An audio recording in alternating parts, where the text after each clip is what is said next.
Peace and blessings, and welcome back to Heritage Hip Hop, because I'm here with one of the incredible rap teams in New Jersey hip hop history. As someone, if you don't know who they are, not only are you not hip hop, you trash, and your playlist is trash, and we're gonna go into it today. Please introduce yourself to the people. Hello, everybody. My name is Pace One. I'm from a group called the Outsidaz. I also run the Shady Core. I was in a group called Pace One and Mr. Green. And I love all of you guys. God bless you. Yeah, I'm gonna let him be politically correct. We ain't doing that today. You know what I'm saying? We going in today because this is an interview that means a lot to me. Before I get started, thank you for giving me the interview. Shout out to No MJ problem. as well. But Heritage Hip Hop was built for people to see that we have our own story, not just allowing people to tell our story. So before I continue, RIP to Govmatic, because me meeting Gov and not getting able to interview him really hurts. RIP to Big Snuff, because Snuff is one of my favorite MCs from Jersey as well. And unfortunately, he passed away. And I never got to meet Slang Ton as well. So we are going to give them their flowers while honoring the gentleman that's in front of you in the group that he's a part of. Everybody always asks him the same questions. We going in today. So let's have some fun and do the typical stuff first. Pace One is an eloquent MC born of two parents from Irvington, New Jersey, correct? That's right. Irvington, New Jersey is known for having some of the most prolific ciphers off of Stuyvesant, Avon, and also down into the crooks of what North is down by the shack that's by St. Benedict's. Where did you cipher? How did you get your bars up? I used to cipher. I went to Union Avenue School from kindergarten to 8th grade. Mm-hmm. And, you know, we all got New York radio, you know what I'm saying? So I used to listen to like 107.5. The Juice Crew used to come on. And this is way early because Marley Marl, this is like 85 or something. He used to play like Roxanne Shante already. So, you know what I'm saying? Around then I started rapping, and then a couple of my friends started rapping, so we started ciphering. It's a little park by Union Avenue School where I used to play Little League. Anyway, we used to cipher right there. And then, you know, all throughout Irvington, I went to Irvington High. I used to cipher there. And then I met Young Z ciphering on Webster Street over here in Irvington, New Jersey. He was at a party. I walked up, and then I seen some niggas ciphering, and I seen one of my boys. So I went over there, and we ciphered, and then, you know, we was like, yo, that's dope, that's dope. And then I seen my boy again, and Z was with him, and we ciphered again. This was on Augusta Street. Mm-hmm. And then, we became a group, me, Z, and DU. And A-Form and Madman. Shout out to A-Form. That's my guy. You're going a little too fast, though. We're going to pull back on that story a little bit. Because like I said, everybody always asks you about the Outsidaz first, and we're not doing that today. I want to know this about you, though. You have a very profound voice when it comes to hip-hop. And a lot of people, when they start, they sound like someone else until they find their own flow. What MC inspired you to rhyme? And then when did you find your own voice to take off and not have to be influenced by their rhyme style anymore? The first person that influenced me to rhyme, I wrote my first rap after I heard UTFO, Roxanne. I wrote my first rap. And then like maybe a little bit later after that, maybe less than a year, Lottie Dottie and the Show came out. And that's when I was really like, oh shit, yo, you could write some really fresh shit. Listen to what he did. You know what I'm saying? So I started writing like that, you know, telling stories or be like, yo, you know what I'm saying? Okay. When I think about it, it's funny because my name was Jerry D. Okay. My real name's Jerome. My mother calls me Jerry. Okay. So then my middle name is Derek. So I put the Jerry D together, and I was MC Jerry D, and I used to, just rip.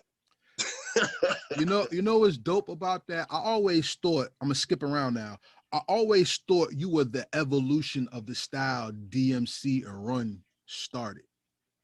Yo, that's a big influence in my book because DMC was my favorite rapper for a, a little while, like around Run's house and I could feel that. because yo, he the best. He was with the grandeur, like I'm in the house, y'all. I'm in the house, y'all. Yeah. That was grand to me, grandeur, like grandeur. So I was like, yo, man, he's really dope. And Run was the king of rappers. Run be like, I'll battle you right now. I just wrote the motherfucker up last night. Yo, so I was like, yeah, they are a big influence on me.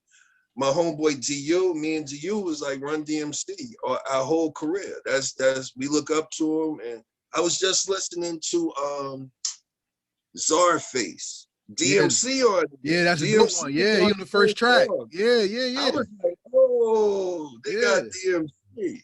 Yeah. So you know what I'm saying? I'm still a fan of that. And yo, I love hip hop. I listen to everything, man. You know what I'm saying? Dope. I want to get back to that because you brought up a song that really made me think of you, and that was Run's House. Because I had a debate like last year, and I said, yo, on Run's House, who had the best verse, Run or DMC? Because I think DMC got the best verse of the song myself. When he came back with that, you dirty rat MCs, you ain't man. I mean, I was like, yo, he ripped that verse. And because it's called Run's House, y'all gonna give it to Run?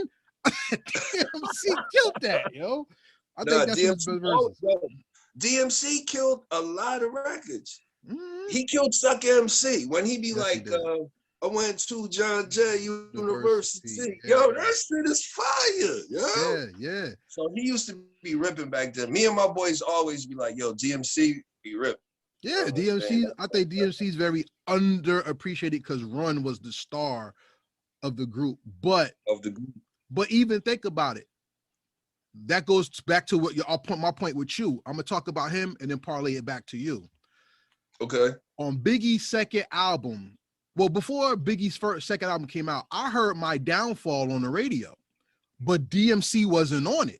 Biggie did the hook, and it was faster. So Biggie was like, I can't believe MCs had the gall to pray and pray for my downfall. Pray and pray. Like, that's how it went. And I was like, yo, this hot. But then you hear the God on there. That's not all MCs had the gall. And like his voice made the song big. You know what I'm saying? And that was a gift. Sampled everything. They went and sampled it. Yo, they did it perfect. Exactly. And that brings me to you because when you're on a song, your voice is so strong. You remind me of what Chuck D said. He said when he was in Spectrum City before they turned the name Public Enemy, he could not take the mic and just rap, but people knew his voice. And the voice is what stands out. And people with strong voices are the people that really shape hip hop. So that's like Chuck D, Jadakiss for people now, and then you, because the voice is something that makes the speaker spoken of. Thank you. How strong did your voice influence you to attack beats and not just rhyme over them? Well, I noticed I had a little good voice when I was like a little younger and I started getting on the mic, but I wasn't matured then. I like just used to scream. I used to scream it, but I still liked it. I was like, oh, I don't sound so bad. And then I'm not gonna front, I started like trying to like lower it. Me and my dude DU used to do like diaphragm exercises, like oh, and try to lower it and try to just get the presence to be, alpha male, masculine thing. You know what I'm saying? Just like the singers back in the day, like Barry White or you know what I'm saying? All of them. All of the good ones, you know what I'm saying? Lou Rawls, yes. And that's all I did. I practiced on the voice and I practiced on the lyrics, and thank God, you know what I'm saying? Everything worked out a little bit, you know what I'm saying? Yeah, but you're not average. See, that's what the average person does who cares. Like I said, we're giving flowers. You're not average. And I mean, when somebody says a hot line, you're like, ooh, he got that. Pace One's voice opened up the line so it could sneak you like a jab. It was a setup every time for something to come right behind it. Like, yes. Think about Thief's theme, right? I was thinking about how you're setting up the story to give the punchline extra meaning to the story. That's something a lot of people take for granted because they say you rap real good until people try to pick up a pen. And most people who like hip hop tried to rhyme themselves, so they know how hard that is. Yes. What is the rhyme that you wrote that bust your ass to the point where you was like, damn, I can't believe I got that rhyme out and it came out right? Woof. Well, I ain't gonna front. It's funny that you mentioned it because when I did Locked, when I recorded it and everything was down, because I was like, yo, I was writing that shit for hours. I was in the studio. I was at the Rough House studio in Conshohocken, Pennsylvania. And they gave me a room. So then I bought the beat up, Dorothy Ashby joint. I bought the beat up and I was like, yo, this is it. This is it. So I'm writing the rap and I'm like, yo, it's taking me further. The rap is actually bringing me like, yo, okay, keep coming, keep coming, keep coming. So then, yo, after when I finished, I was sweating. I had to relax. I had to get a drink and then I could record it. And then it didn't take me too long to record because I really worked on it. I scrubbed it down. I rehearsed it till I remembered it good enough to do it. And then when I recorded it, I listened to it and I was like, ooh-wee, I did it with that one, baby. I did it. Yeah, Lock is my favorite. To be honest, yo, Young Z, I be with Young Z, and just the other day, he was like, this is my favorite Pace One song. And, yo, he played Locked. And I was like, yo, that was the hardest one to do. Yeah. So everybody that give me dap on that, yo, I just want to say thank you. And yo, I did work very, very hard on it. And I work very hard on every rap. I don't know if you noticed, but I like to go line for line. By the time, I told my boys this the other day, by the time you count 1, 2, 3, 4, I have given you a punchline, I've set it up with the wordplay, and it makes perfect sense. Every line. So by the time you count to 8, you might get 3 punchlines and some good wordplay. You know what I'm saying? So I really try to go hard with that and not be corny with it because I don't want to say this, but the battle league rappers, yo, some of that setup and rapping shit is corny, bro. It's corny. It's too hard to figure out. We right here, right now. Do your shit. Like, just say, yo, you corny and rhyme it with something and, yo, make us laugh. Like, some of that setup and all of this, I will do this, and it'd be taking too long, man. But the good battle rappers, I was listening to Rum last night. Rum is dope. Cassidy, Disaster, yo, they could actually rap, bro. You got to be able to rap. This, my boy said, yo, this new battle rap shit is like spoken word. It ain't even rap no more. It's like they taking you on an elaborate poem. Get the fuck out of here with that. Yo, come on with rapping. You know what I'm saying? Yeah, it's more about the theatrics and the bars for a lot of them, you know? Like, I remember when Loaded Looks came to a battle with a casket. I'm like, come on, bro. Like, I'm not here for Loaded Looks is really good, though. He is. Like, your father did you dirty. He did not love you. He's a great. I'll never take away from Lux, but unfortunately, this is not his interview. If you watch this, come on, you to Chip Hop, and we'll talk about you. Back to the schedule program. Fuck all that. We gonna go back to Page One. My thing is though that, and I'm glad we brought up Lock. This is a little too early, but that is my favorite Pace One song because I feel that song influenced the game on a point where people started hearing like, yo, I can rap over something that's not boom bap tone, is actually melody driven. That's different. And I think a lot of people bit that. And we're going to talk about that a little later. Let's get back to this though. We talked about the strength of the voice and how the voice stands out. And I asked you about your strongest rhyme that you wrote and the hardest one. And that was Lock. But when you're from Jersey, your rhyme scheme is just as important as your punch line. That's right. And I'm sure you've traveled and heard people have more cadence than anything else. So how do you define a Jersey rapper, especially from our era in the 90s? How do you define a Jersey rapper as opposed to rappers from around the country that you've ran into and probably barred up with? Okay, how do I define it? I would say Jersey rappers, I'm not gonna lie. we seem to be a couple of the best rhymers, bro. Because Redman is one of the best rappers ever.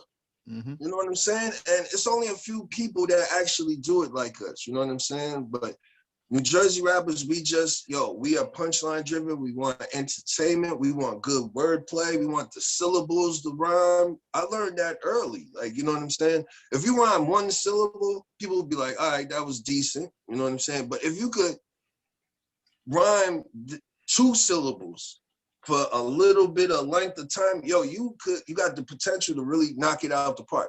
But back to the New Jersey rappers, like the New Jersey rappers, Redman, Tame, me, Raggedy Man, Young Z, Rod Digger, we all seem to cling to this thing that, you know what I'm saying? I want to say like the Juice Crew started it, because Cool G Rap and Big Daddy rap like us a little bit, you know what I'm saying? And when I go around the country now, I don't hear a lot of people rapping like New Jersey rap. It's less entertaining, if you was to ask me, because it's like a written freestyle. You touch on everything in there. We touch on everything. We go everywhere. We like, you know what I'm saying? It's just, I don't know. It's just different. I get what you're saying. It's just, we just do it different. I don't know. I've heard a well-known rapper who escapes my mind right now, because I have another one to talk about. They said there's only 2 places in the country where you could go to test your bars. That's Newark, New Jersey, and the Bay. And if you can't rhyme, don't go there, because you'll get your ass tore up. Hey, I gotta add one more. One more on my stop is Detroit, yo. Detroit is the hip-hop ass city, bro. All black people, it's all black people, and they all rap. Like North. It's like North. We all black and we all rap. And the Bay too. It's all black and they all rap. You know what I'm saying? So you're right, man. And it's other places. New York is still the mecca of hip-hop, bro. You catch one of those good shows when you got like Royal Flush coming through, or Fred the Godson. I had just met him before he passed away, R.I.P. But the big hitters was still coming through SOBs like Chic Luch. Them brothers could spit. So if you really wanted to test your shit, you could go to a place like that and try to get a cipher on with niggas. Craig G was there and he did Drop in Science. I was like, oh. So I'm sorry, but the thing is, not to cut you off, but the thing is, New York don't even have love for itself. Because if they did, David Barnes would be hotter than what he is right now. And David Barnes was with DITC. Salute to DITC. And I asked a rapper yesterday from New York. I said, yo, what is it going to take for New York to love itself again, to bring hip-hop, New York kid back to the forefront? And he said, we got to start sounding like who we are. New Jersey, the new generation kind of falls into that a little bit, but even they have their infighting, because we have new era MCs coming from North that say, we don't want to do drill music. Like, that's y'all thing. We're going to be who we are. And I call them the anime generation, because they all got bright hair, or they very eccentric, and they got colors and everything. You know what I'm saying? They look like Dragon Ball Z. You know what I'm saying? And for the 90s, New Jersey was the rock stars. You know what I'm saying? I want to ask you this, because you put up names, right? When I think of Redman, Rated R is my favorite Redman song, and Funkorama. Those are my favorite too. When I think of Tame One, my favorite rhymes from Tame One is Action Word and Tame As It Ever Was. For real. When I think of Pace One, some of my favorite verses are on Reckless. Some of my favorite verses are of course, Lock. That's my favorite Pace One song. And then there's a hidden gem that you have where you rhyme with Jedi Mind Tricks. Right? So how does Pace One formulate his rhyme scheme when he's by himself as opposed to rhyming with somebody else? Is there a difference? Are you battling yourself on a rhyme, or are you battling other people on their songs as well? When I do my solo stuff, to tell you the truth, I always, you go out, you wake up, you brush your teeth, you go outside, and I use my experience each day. I find a punchline. Like the other day I was with Z, and Z down in Burlington, right? So I went down to Burlington. When I pulled up to his house, I seen solar panels. So I was like, yo, I'm rhyming solar panels all through my rap today. And that, I don't know if that makes any sense, but just as I go, I just pick up on something and I rhyme it. So that's my solo stuff. Now, when I'm doing something with somebody else, I'd be like, I don't want them to shit on me, and I'm not really trying to shit on them. So I'm gonna just do the best I can do, and I'm gonna make sure it's exciting. So that's just pretty basic when I do something with somebody else. But when I do my shit, I be trying to be a little elaborate. You know what I'm saying? Get a nice little, I look around, I'd be like, what can I rhyme today? You know what I'm saying? I'd be like, Philadelphia halftime, I'm rhyming that.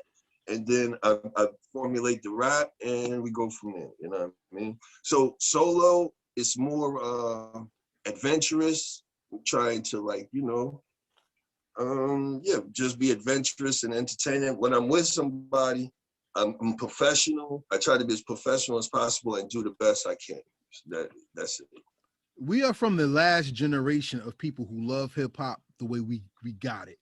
In the 70s and 80s, the gift was coming together. In the 90s, we actually rapped the gift and made it business savvy. That's right. And in the 2000s, it became more of a money making streaming thing.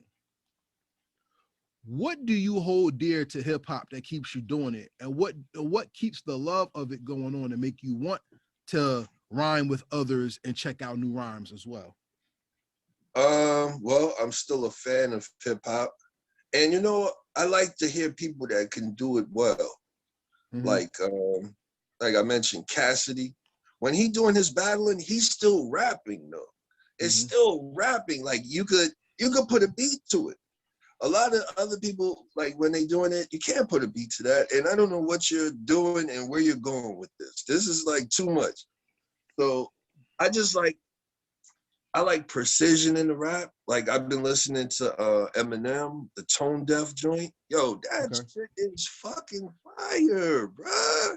He be killing the lyrics and the beat is decent. I would have used that beat. You know what I'm saying? I would have did it the same way he did it. So it's still people in hip hop that intrigue me.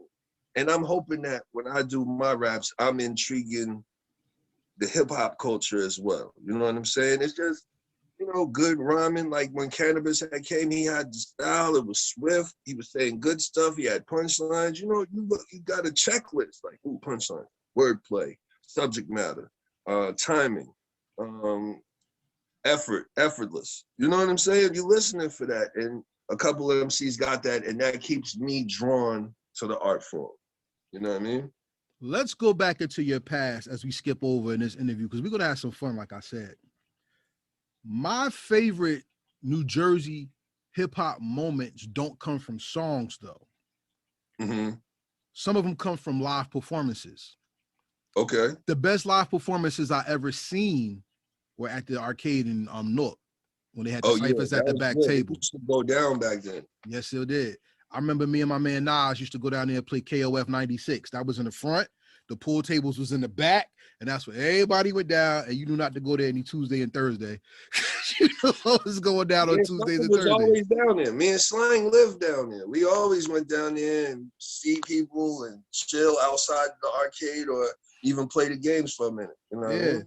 That was like the best when it came to raw hip hop, you know what I'm saying? Because hip hop is not in your tape deck or on your CD player. Hip hop is what you see, feel, and experience. And there's nothing like it. One of my best, go ahead. Except one, you know, people put out the live albums. I was thinking KRS, the live album, BDP Live. Yo, that is the best show I've heard sonically. You know what I'm saying? Okay. You know, but that's hearing it. I didn't witness it live, but I heard it. You know, even though I used to run around with KRS and he does the same, he brings it down every time. You know what I'm saying? But that live album that he had, yo, that shit changed the way I think about shows. It's a part of how I do it now because I do call and response. He does a lot of that too, a lot of call and response. Like everybody say ho or say make money, make money. I did a show last night in East Orange. I set it off like yo, say make money, all of that. You know what I'm saying? Yeah. So the call and response, and some people they do the live tape, or you know what I'm saying. I had a live tape too, is really good. But to witness, the best show I've witnessed might be like Redman and Method Man. I used to, open up their shows a lot. And when they come on with the dun, dun, dun, check it out. The big dogs call us gorillas in the mist, Roach vocalist. Yo, that shit used to blow my mind, yo. They did it at the Summer Jam. The Summer Jam, Jay-Z was like, I'm about $1. What the fuck is 50 cents? Yeah. They did it at that Summer Jam, and yo, I'm telling you, them brothers, yo, that's the energy, bro. I love that energy, and they got the rhymes. You know what I'm saying? Facts. And they got the people. Like when people come out and do the features with them, like you seen the thing they did Verses?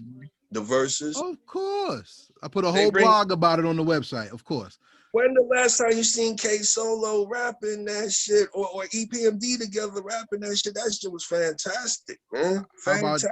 How about this? When the last time you seen a DJ do a set with scratching and mixing? Yo, I couldn't believe it. I was like, hip-hop. This is the best show. This is the best show right here. Yeah. You got DJ Scratch up there. You got Red and Meth. EPMD gonna come. Keith Murray gonna come. Yo, a RZA came. I was like, yo, this is the best, bro. This ain't hands down.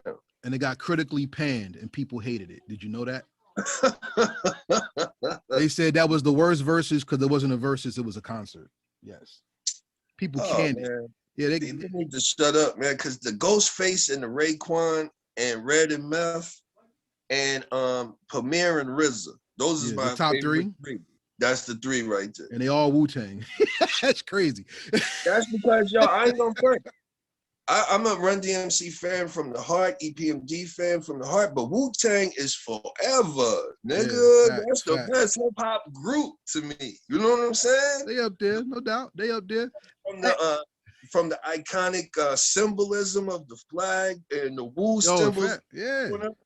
Yo, man, that shit is fire, bro.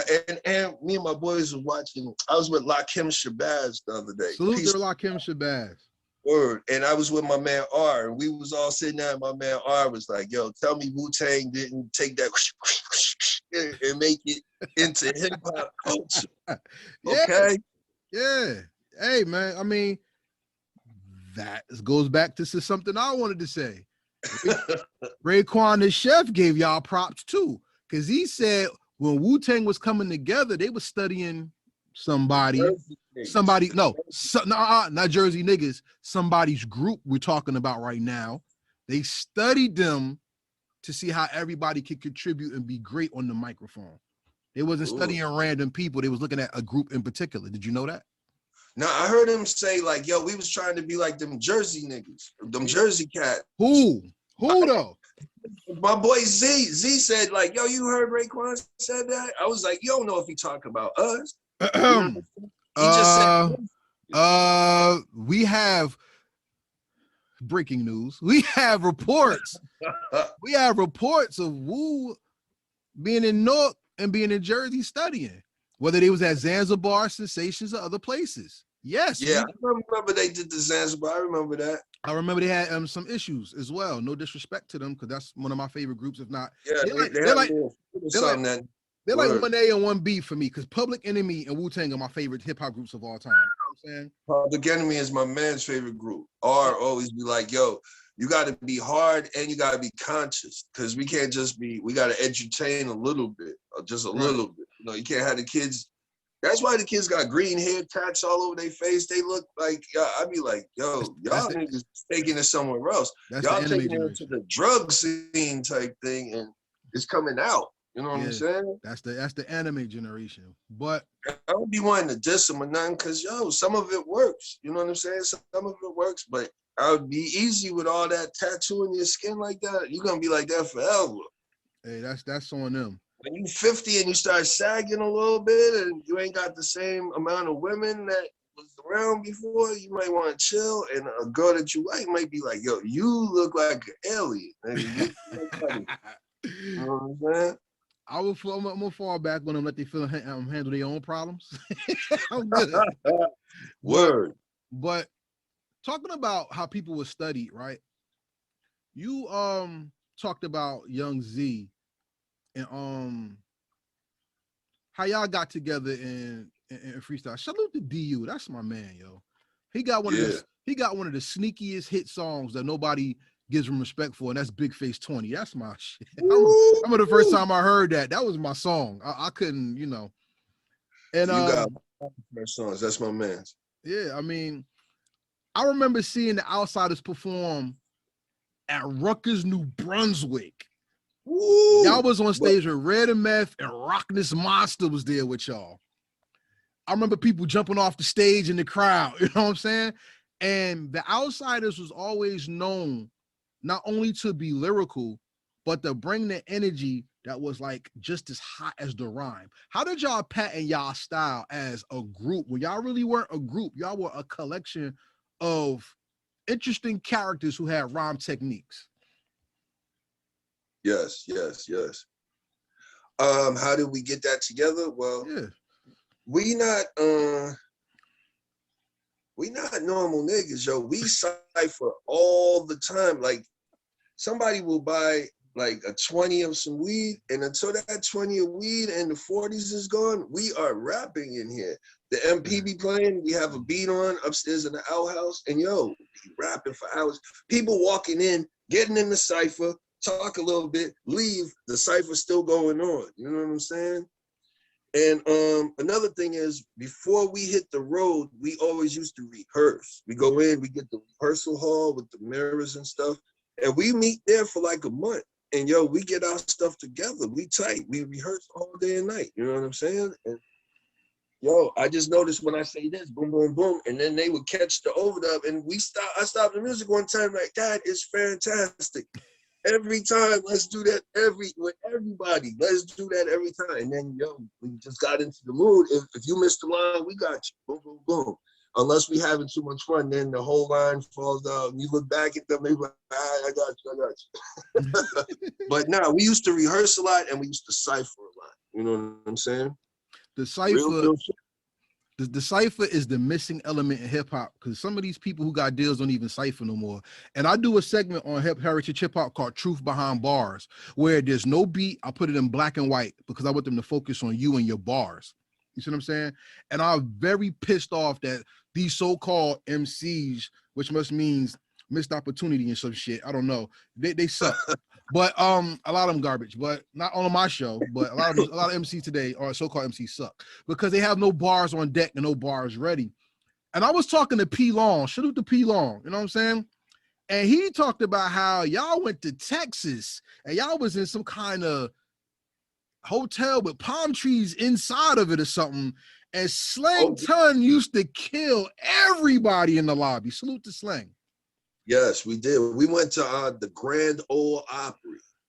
I don't know if y'all know what that is, but the Grand Ole Opry. Every year in Tennessee, they have like a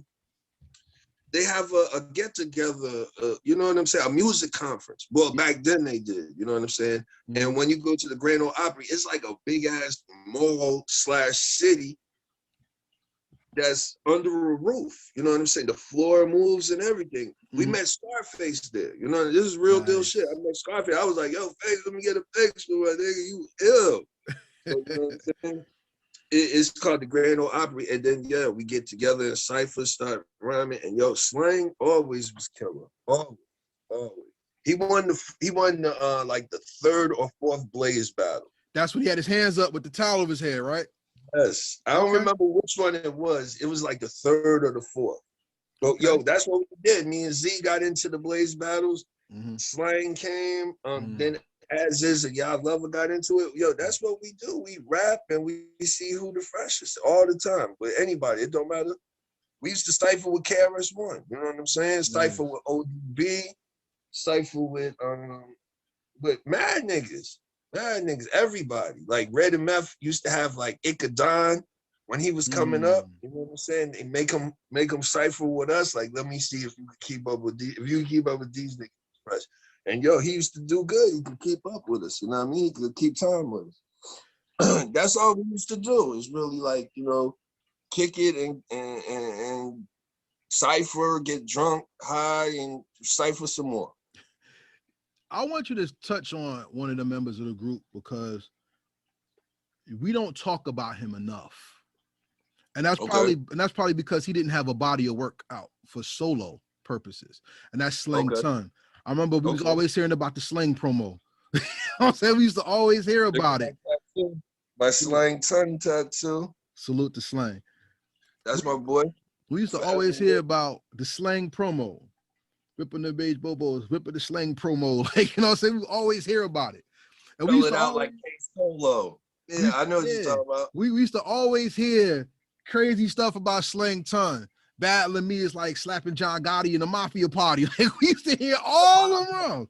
In the Yeah. mob party, yes. Yeah. We used to hear all those rhymes and we were waiting for Slang Ton.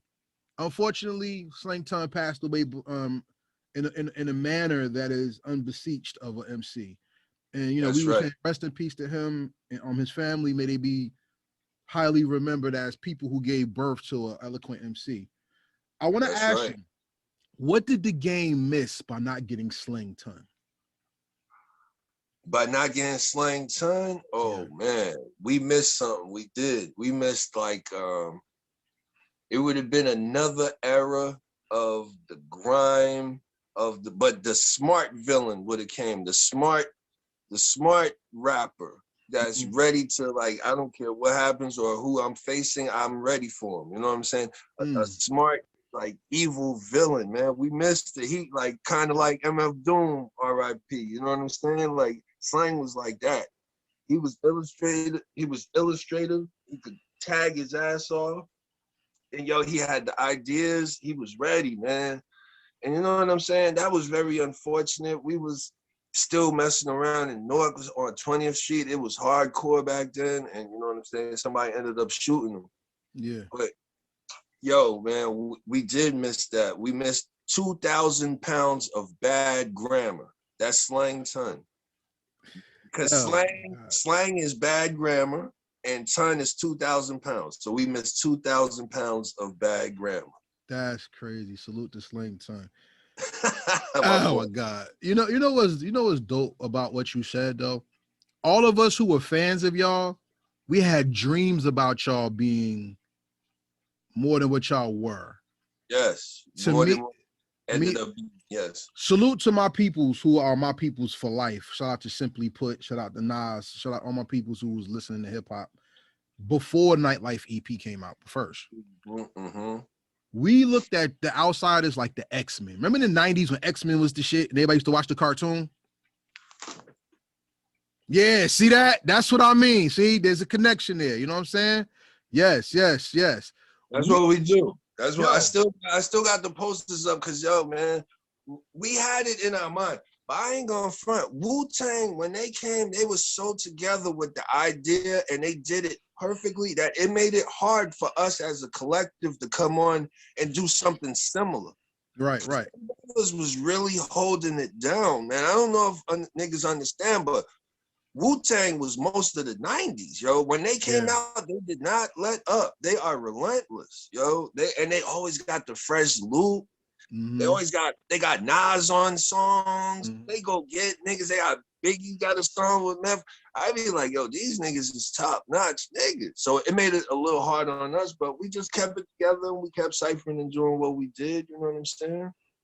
And you know, God don't make no mistakes. You know what I'm saying? We do. Everything we did is for a reason. I'm here. We still going. The fat lady ain't sung yet. I ain't hear no fat lady singing. So you know what I'm saying? We still going. But even with what you said though, that's my problem with Jersey hip hop, because I think the Outsidaz should have been bigger than what they were. I think Do It All, Lords of the Underground, salute to Lord Jazz, Funky Man, they should have been bigger than what they were. Even the Artifact should have been bigger than what they were. They was big. They was platinum now. Nah, they weren't as big as they should have been. You know, and the reason why I think so, and you could tell me if I'm wrong or not, because from the outside looking in, this is how it looked. It looked like y'all were hating on because y'all were from Jersey in so many different ways. We had so many people take people's styles. We had people not get the push that they were supposed to get. I remember they manufactured an issue with DOS Effects and Lords of the Underground. They manufactured an issue between Artifacts, Jay-Z, and Dame Dash. They and when I say they, I mean people who are in control. So I know who they is. So a smart person always said, when you ask who they is, identify they. They are the people who are pushing the buttons. You know what I'm saying? And one thing I always felt is that this is where the outsiders suffered, in my opinion. You could correct me if I'm wrong. I'm not even talking about Eminem because everybody wants to jump down his throat and blame him for everything. I'm not doing that. I think that, remember when we said we thought y'all were the X-Men. One problem with the X-Men was the X-Men had so many side groups or side divisions that you can't focus. You could be a fan of one, but it takes you away when that one is somewhere else. I know people who say Pace One is their favorite outsider. I know people who say Young Z was their favorite outsider. I know some people who said that Slang Ton was their favorite outsider. I know somebody who was like DU was my favorite outsider. And you got some people say Az Izz was my favorite outsider. Not disrespecting anybody else. I'm not getting to her yet. See, that's a whole different subject. No, it's a different subject. I can't include her because that would be unfair, because when we got the outsiders, we didn't get her on Nightlife. She was more on Nightlife. We didn't get her on Nightlife. We got Radica of Flip Mode is on Nightlife. She's a part of the outsiders. You see what I'm saying? Oh, okay. It was different. Yeah, the packaging was different. So I'm talking from that standpoint. When we looked at it, it was like, okay, the outsiders should be this, but we got this. You see how small that is? When y'all had this much going on, we got this, so we felt robbed. I'm not bringing up Digga and M, because that's not fair yet. And I'm not going to bring it up the way people usually do it. I'm going to ask you this. I'm talking about before Nightlife, because now I want to go into Nightlife yet. But we got this much when we should have got this. How much are we losing from what the outsiders were to what the music industry is today? I lost a lot, because we had the body of work, but I'm not gonna front. At the time, like Rough House was giving us a little bit of a hard time. They leaving Columbia. It was Rough House / Columbia. That's the label. That is the hip hop factory that gave us Crisscross, Bougies, Cypress Hill, Sporty Thieves, me. We all came through there, but they was leaving Columbia, and then they didn't want us to curse on the record, and then we had to go back and redo the record because the subject matter was a little heavy or something. But they just didn't have the heart to give the world what we were giving them. Because if they had the heart, because other people at the time when we was recording, I think Missy came with who's that bitch? How come she could say bitch? It's playing on the radio. We can't say bitch on our record. What is going on here? Puffy. She had Diddy's backing, that's all. And that's that New York pedigree that worked against us. We needed some of that. We needed somebody to be like, nah, let them brothers talk. Let this in. And then you'll see gradually that it'll come back to you. But they used to give us a problem. Like sometimes, like I took the rah-rah. I was on Columbia. I took the rah-rah up to the Track Masters was running the black music back then. And Jimmy Einer, Donnie Einer, and Track Masters. So I take it to the Track Masters. I'm like, Tony Polk. I'm like, Polk, listen, he'd be like, I love it. Then he'd be like, yo, I can't clear the sample. I'd be like, you can't clear the sample. I don't know. It'd be a lot of politics when you do it major. You know what I'm saying? You got to get a sample. You got to get this permission, that permission. You got to get permit. There's a bunch of shit. But a lot of that kind of like the politics kept us from really handing in the body of work that we had and it being distributed to the culture. You know what I'm saying? So let's talk about that. Let's hard, bro. Let's go into what the people got. The Nightlife EP is considered a Jersey classic, right? Whether you think so or not, is a bona fide hip hop classic or cult classic. It's a classic. It's a classic. My favorite song on there is Money, Money, Money, right? Ooh, that's my shit. You're not on that one though. Nah, I couldn't do that one because when I came in, I heard it and I was like, yo, they killed it. I'm not fucking this up. I was like, yo, nah, nail it. I was just like, package it, let's go. I'm not that kind of dude. If I can't really contribute more than what they already said. When I copped the 5 with the Batman eyes, you could ride the first hustle, these 2 for 5s. Yeah. So, yo, if I couldn't do no better than that, then I was like, yo, I was good with it. And Z was on it. So I was like, yo, that's perfect right there. Y'all did it. I'm in the video. Yeah, you are. You know, I get to chill in the video. So, and another thing about our EP, it was kind of sprung on us. Okay. Because we had an album already. We was recording when Rough House was on Columbia. So now Rough House is leaving Columbia, and Columbia wants to keep us. But Chris is taking us with him. Chris Schwartz runs Rough House. He like, nah, I'm taking y'all with me. We're going to Warner Brothers. So in that process, I'm like, yo, my album is done. My album is done and already turned into Columbia to be distributed in that October. Is that the Pace One Effect? The Pace One Effect is done. It's got everybody on it, Corrupt on it, Richie Thumbs, yo, it is going. And I really regretted not coming out on Columbia because I always felt it would have went gold, and if not gold, then close to gold. But mostly gold because Eminem was in I Declare War, and I was gonna do a remix with M and Dre, but yo, they wouldn't give me the budget money to do it. You know what I'm saying? Right. Yo, I got like 4 records with Eminem, you know what I'm saying? And at the peak of his success, he took me on the Slim Shady Tour 99. I opened it up with him and the Beatnuts. Everything was ready. Yo, it was just a lot of, you know how it is. It's politics and a lot of like yellow tape, man. You gotta cut through that and you gotta get through the politics. So let me ask you about a couple things off the EP. I hope you're enjoying this interview because I'm trying to I got a lot to talk about in so little time, you know what I'm saying? So let's talk about the EP for a second. Because the Rah Rah is like a hip-hop classic that everybody talks about. That the Rah Rah, I Declare War, which we'll get to, those are the songs that make Pace One go down in hip-hop history as one of those names you need to know. Thank you, man. Thank you. I appreciate that. So the Rah Rah being what it is, being on that EP, and that EP featuring Eminem and Rod Digger, who's a part of the group, but not a part of the group at the same time, right? What did the EP do for the Outsidaz that the game was setting up for later? Wait, I didn't get that one. Do one more time. What I said with the EP featuring Eminem and Rod Digger, who was like in the group and not in the group the way it looked. What did the EP set up for the game for the Outsidaz to get later?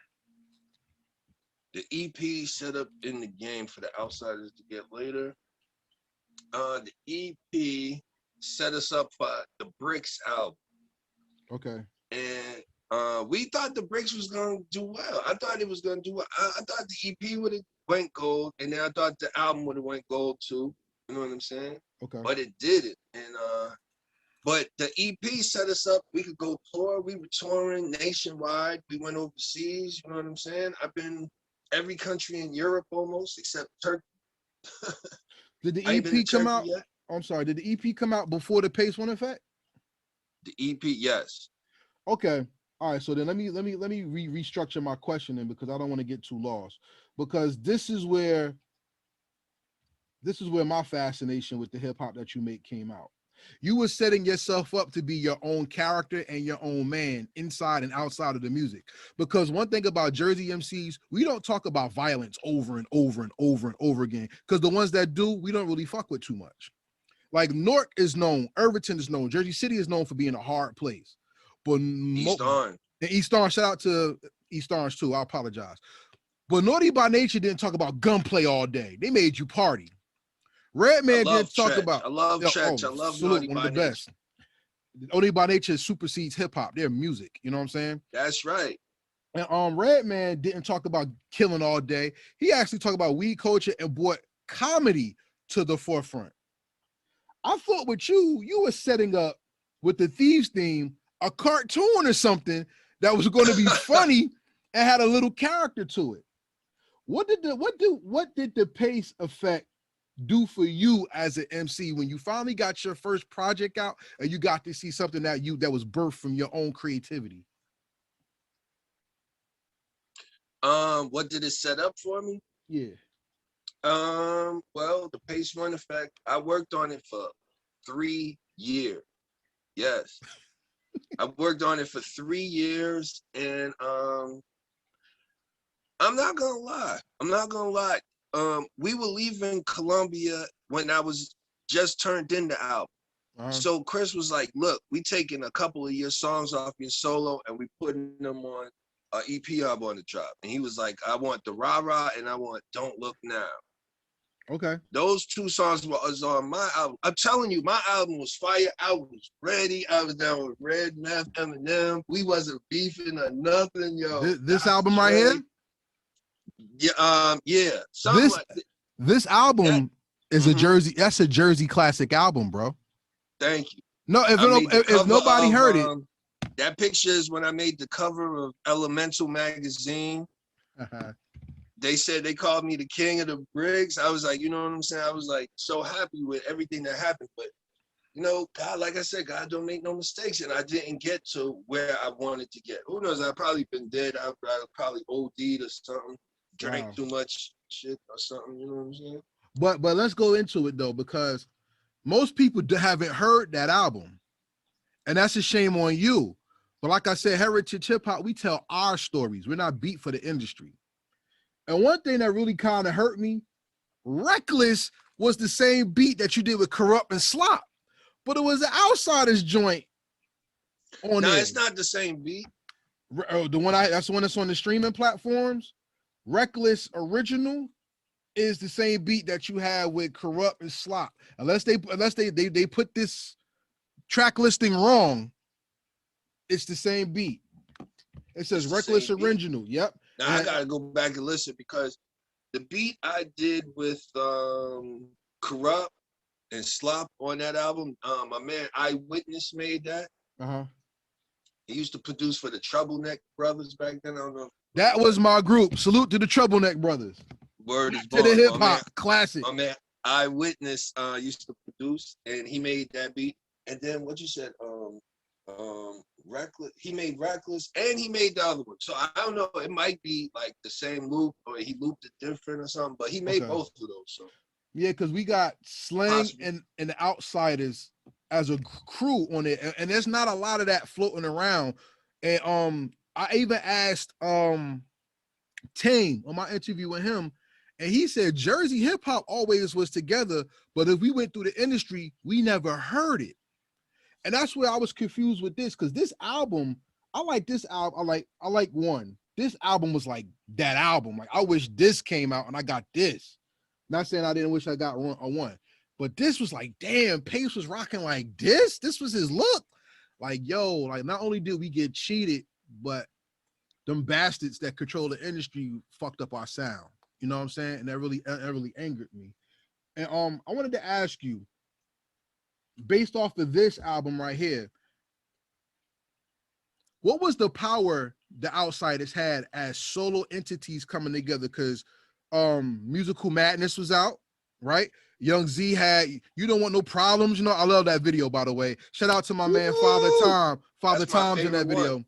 Yeah, that's my favorite vid. So we had DJ Lucky Lefty over there. You know what I'm saying? Like it was people in there that, you know, and we had Musical Madness. We had the Pace One Effect coming. Then we had Rod Digger coming with hers with Flip Mode, and then the Nightlife EP. Then you had M Cosign, y'all, and he blew up to be what he is. But like it seems like all the X-Men reference, all the superheroes coming together and all these moving pieces, and then there were others, but something still was missing. What do you think that missing piece was? What was missing? Yeah.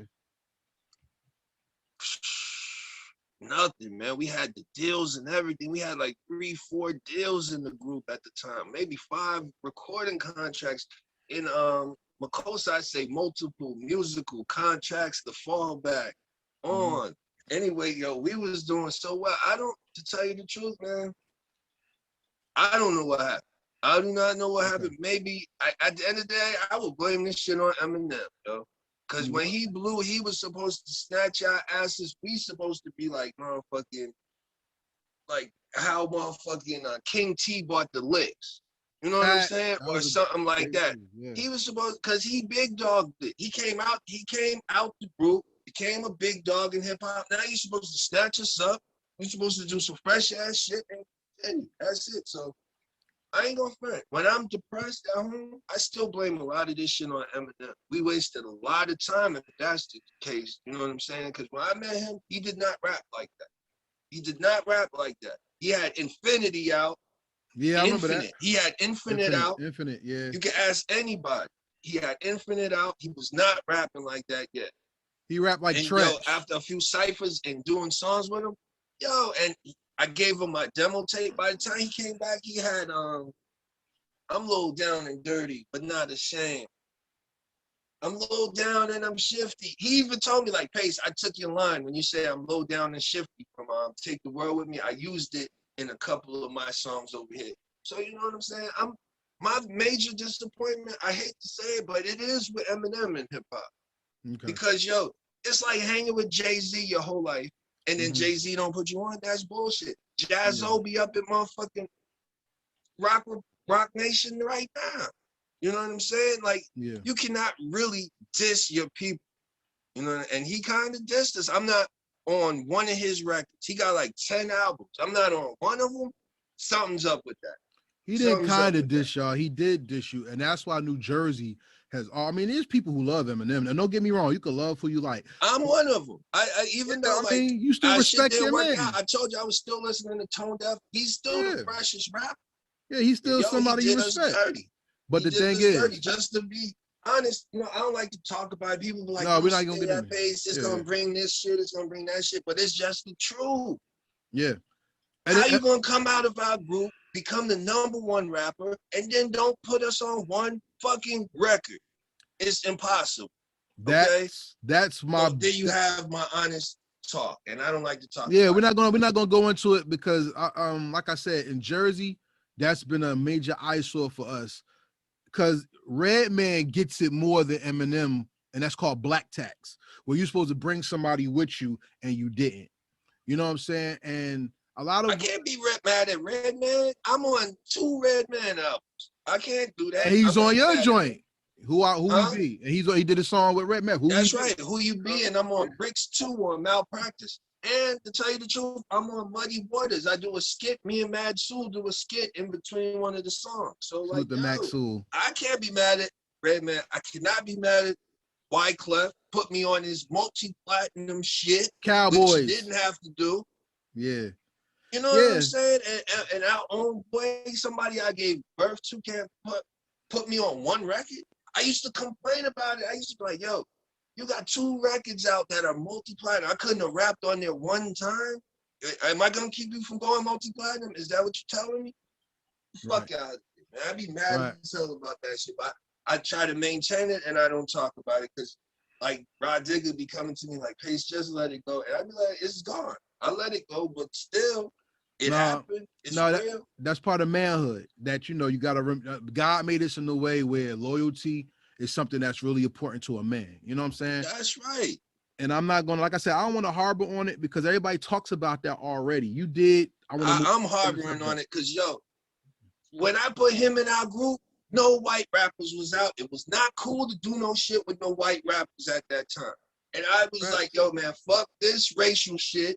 This nigga spitting like me now. He in our group. We used to go out. I got to fight over him and shit.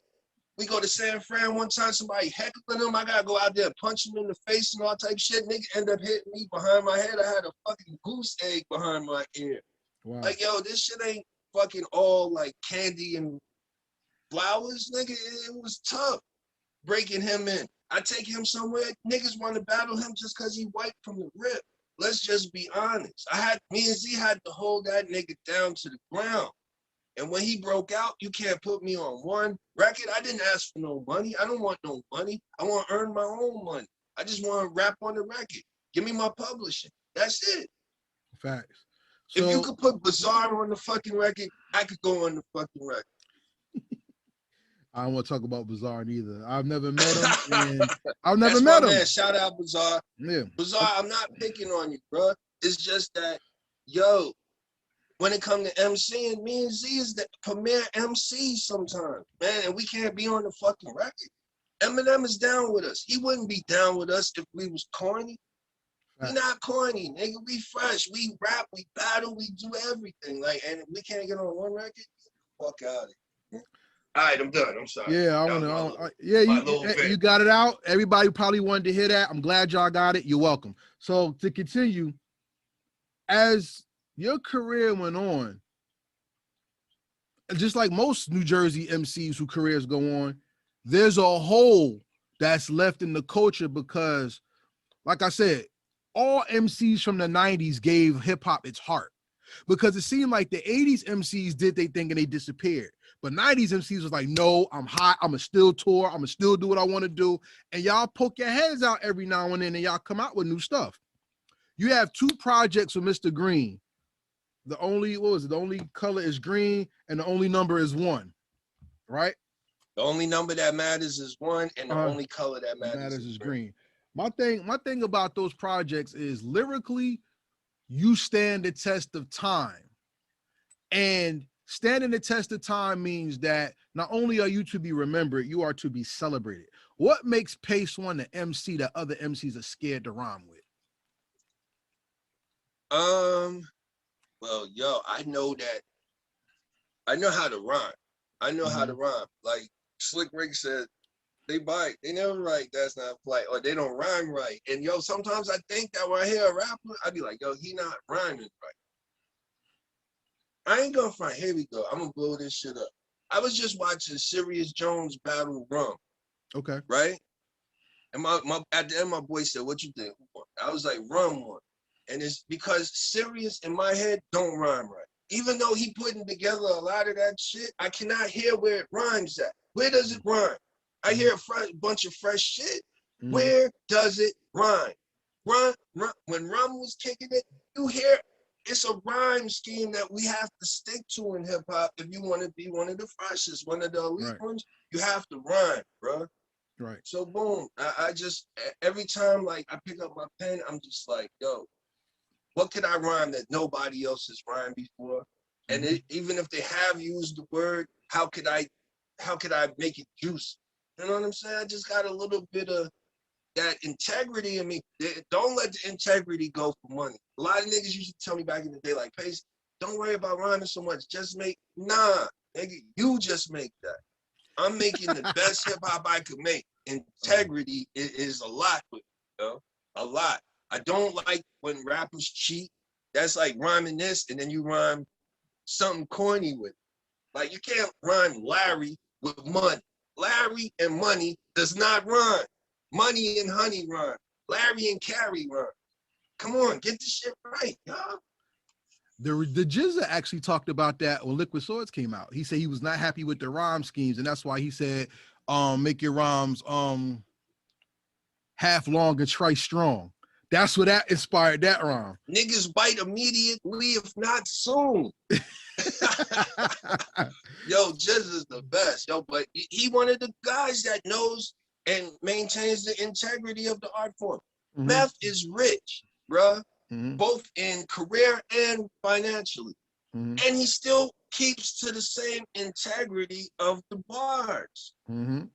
He just as fresh as he was back in 95. Cause yo, once you keep that integrity, the integrity ain't gonna slip. You got the words that rhyme, you got the subject matter. Yo, it's gonna hit every time. That's what we do in this culture. We rap, we make sense, we put it to a hot ass beat or a loop. We done. It's in there. It's part of the integrity giving birth to other MCs. A part of integrity giving birth to other MCs. Yeah. So you're not the only fresh rapper on the planet, cuz. Come on, cuz. So come on. So boom. You go out here, you walking around, you meet somebody, he could keep time with you. He might be a little fresh in certain areas you ain't fresh at. I would say put that person on. When I met Eminem, I was like, you know what? You ain't the freshest rhyme I heard, but you fresh as hell and you white. I see that. That's motherfucking a novelty ticket. right there. So I was like, yo, a novelty act. So I just like snatched him. As I go around and I look around, like Mr. Green, nobody heard of Mr. Green before I had messed with him. I went into Highland Park, New Jersey, and handpicked a producer that I'm gonna work with, and I'm gonna make sure he gets to where he's supposed to get and scrub him down. And he happened to be white too. You know what I'm saying? Like, yo, I don't let the skin color mess with me. I just go for the best talent that I could find, and I put them down with me. And yo, you do what you do. I'm glad you said that, because quoted from Az Izz and other people, you are the reason why Jay-Z changed his rhyme style. What do you think about that? Yo, Az Izz always say that. You know what I'm saying? Ain't the only one though. I was on Rock a Block production. Mm-hmm. That's Ski Beats, and Ski made Dead Presidents, Who You With, I'm Feeling It, a bunch of stuff for Jay-Z. Jay-Z used to be at my session. I go to D&D, I got the A room, Jay-Z and Jazz O there. I'd be like, peace, fellas, how y'all doing? Or I go to Ski House, Jay-Z playing Tecmo Ball in the fucking living room, Camp Low there.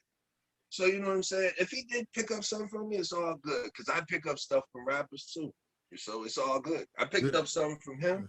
Very Get diplomatic. your fucking money right. Very diplomatic. So it's all good. It's all good.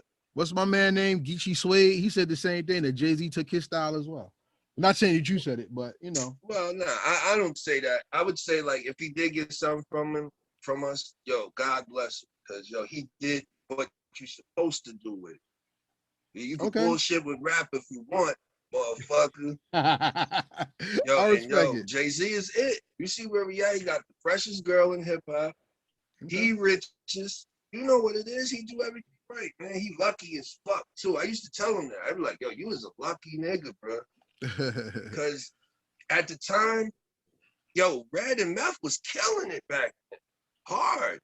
And yo, for Jay-Z to pull past Meth, being on Def Jam, and then somehow pull past what, he ain't got no Grammy? How the fuck he pulling past Meth? And Meth had a Grammy with Mary. I always used to tell her, I was like, yo, you was the luckiest rapper in hip hop. You was lucky. He probably got mad at you for saying that shit too. He ain't mad. He know he is. Shit. I used to tell him, like, yo, Meth is a fucking hot fucking Knicks, nigga. Yeah. And you the premier artist at Def Jam. So you headlining the Hard Knock Life tour. So you can't shit on Red and Meth. Red got 10 gold albums and a platinum, and Meth got like 3 platinum albums, or 2 platinum and a gold. So that's hard to pull past niggas. You know what I'm saying? It is. And I'm glad you brought that up, because the one thing that most people from our generation now are starting to realize and say is that the artists have always had the power. We just didn't realize it. When I asked Do It All, why didn't so many Jersey artists get together? He was like, because the industry kind of pulled us apart and they didn't want Jersey together. And I always ask people, I'm going to ask you as an MC and a fan. This is one of the biggest opportunities I think hip hop missed from Jersey. How big would it be for the hood and for you as an artist and you as a fan if Red and Meth did Uptown, I'm sorry, Red and Tretch did Uptown Anthem, the remix together? Are you kidding? What? Talk to me. Talk to us. Talk to us. I'm all right, here we go. I'm going to draw this up. Mm-hmm. Yo, in 1992, Tretch became the king of hip hop, bro. Facts before Biggie. Facts. Everybody was moving like him. They used to dance like him in the videos, rap like him. All right? Because Crisscross came and they was biting naughty. If you ask me that, jump, that's like Naughty or House of Pain, or maybe combine both of them. You know what I'm saying? But yo, Tretch was the king, and then when Meth came, he was the king. When he came with Bring the Pain, he was John Blaze, nigga. He on Biggie album. That's not by mistake. That's because he John Blaze. Right. So if you get Tretch and you get Meth together to do a song, yo, that shit would probably blow the roof. Not Meth. Tretch and Red on Uptown Anthem. Tretch and Red? Yeah. Yo, have I heard Tretch and Red on the same song?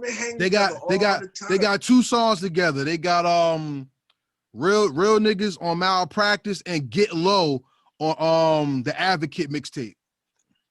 Ooh, you're right. On Malpractice, that's the one I'm on. Yo, he is on it. You're right. Yeah.